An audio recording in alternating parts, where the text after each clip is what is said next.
used to play football for UCD. And Zainab herself, well, she's always been a football fanatic. She never missed a UCD game in her entire undergraduate career. So, when UCD made the Air-Tricity League Cup final, well, the whole college generally went football mad. And everybody began to wear the blue colours. They bled blue. But my blood remained red. You see, all through college I was a big-time nerd. Never went to a football match. But I thought to myself, like, they've made it to the Air-Tricity League Cup semis, whatever it is. I have to go to at least one football game. I mean, people are going to say to me, so you went to Belfield and your best friend's brother was on the team and you never went to the semi-final, though? So I went. For the sake of my future. And for the experience. For the story. So I said to Zainab as she was handing out free UCD scarves and rosettes, can I come with you? Hear this game is going to be big. I was excited.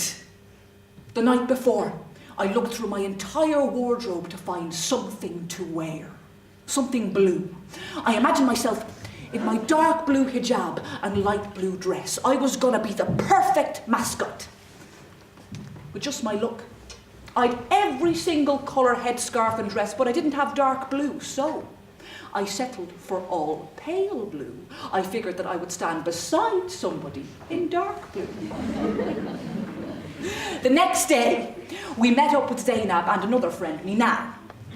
But in the rush of getting onto the buses that would take us across to Tolka Park, we lost Zainab.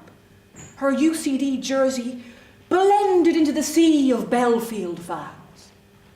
For some reason or other, Minal was also experienced in the ways of getting to the stadium, so I made sure not to lose her. When we finally reached Tolka, I took everything in as I followed Minal. But this is amazing. Would you look at all these people? Hang on. Why are there busloads of other people in red and white? There were hundreds and hundreds of Shelburne fans coming all the way from Drumcondra and beyond for the game.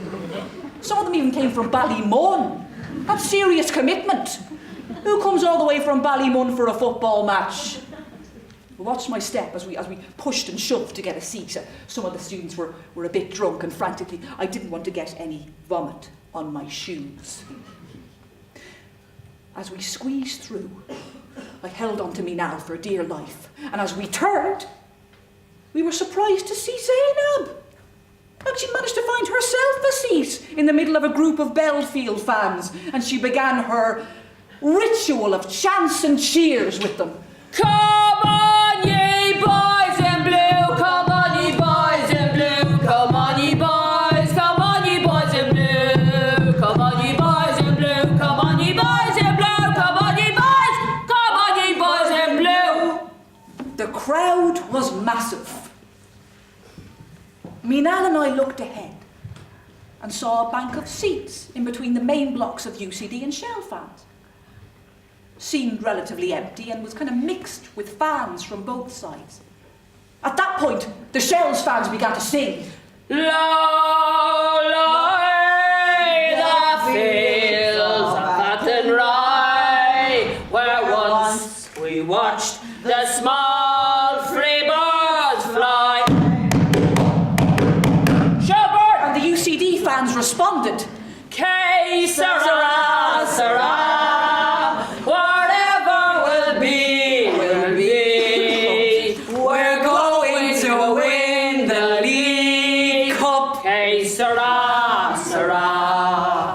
As we walked towards the vacant seats, I thought, what an interesting cultural phenomenon. I paused again to take everything in and try not to pay attention to the smoke that I hoped was from cigarettes and not weed. Suddenly, I passed a really big Belfield fan who was shirtless and completely drunk, and he shouted, "Yeah! Yeah!" Clearly he was cheering me on because we were on the same side. I quickly followed me now as my fan kept shouting, "Go on ye girls in blue, go on ye girls in blue, go on ye girls in blue." Apart from the massive amounts of Guinness, slagging off the Shells fans, the second-hand smoke, and listening to the fans howling, the first half of the game was not fun. Oh! We went a goal down and it was half-time. And the sun was clearly setting. I nudged me now, "Hey, look, it's Maghrib time. Oh yeah, let's find a place to pray." So, we left our seats to find a place to pray. We stopped directly behind the stands, but it was wet and dark, and we weren't sure if the wetness was from beer or puke or water. We walked out onto Talca Road and we saw a line of police cars. Seemed like a safe bet. Hey, what about there? Why don't we pray next to the cars? Mina looked at me. "Are you mad? Look at us and look at them." She was right. Beside the police cars was a really big gang of Shells fans who weren't let in. It wasn't the usual fear of Islamophobic hatred that worried us. At that moment, we were more fearful of anti-Belfield bigotry.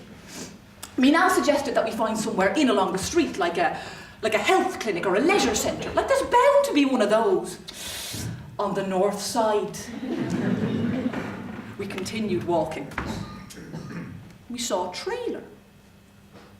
Nobody was standing outside. Hey, how about there?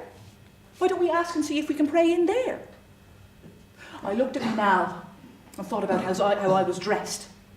I had on a blue hijab to match my dress, and she had on the more traditional football fan wear. Minal, I think maybe you should do the talking, they'll take you more seriously. We walked inside and stopped and saw two men in a little room. They were wearing headphones and were sitting in front of some kind of panel with all kinds of buttons and screens and switches. They both looked up at us. One of them goes, "Can we help yous, girls?" I pushed Minal forward. Yeah. You see, we're Muslims and we need to pray. Yous need to use the jacks. No, actually, we're Muslims and we need to pray. Yous need to use the jacks. Could we perhaps pray beside the loo? Yeah, no problem. Just make sure yous hurry. So Minal and I began praying in the corridor. She went into sajda, and as I was bowing, the man poked his head out. Like, "Are yous all right?" Although I was ostensibly praying, I knew that I had to finish this quickly. So, as we bowed and exited, we thanked the men. "Yeah, no problem. Yous do what yous gotta do, sure. I mean, sometimes we get fellas in here wanting to puke." We left the trailer. We saw a security guard. Maybe she was on break when we went in. She was absolutely livid. She stopped us as we tried to leave. "Excuse me, how did you get in there?" "Except employees, nobody's allowed in there without a pass." I pushed Minal forward again. You see, actually, we're Muslims and we needed to pray. I grabbed Minal and we ran quickly. We ran really fast. We ran right past the stadium. We decided to catch a bus to avoid the crowds before the game ended. But it didn't end right away. UCD was still a goal down at 90 minutes. Then they scored twice in injury time and won. And we completely missed the victory. Still, I don't think they could have done it without our prayers in the RTE outside broadcast unit.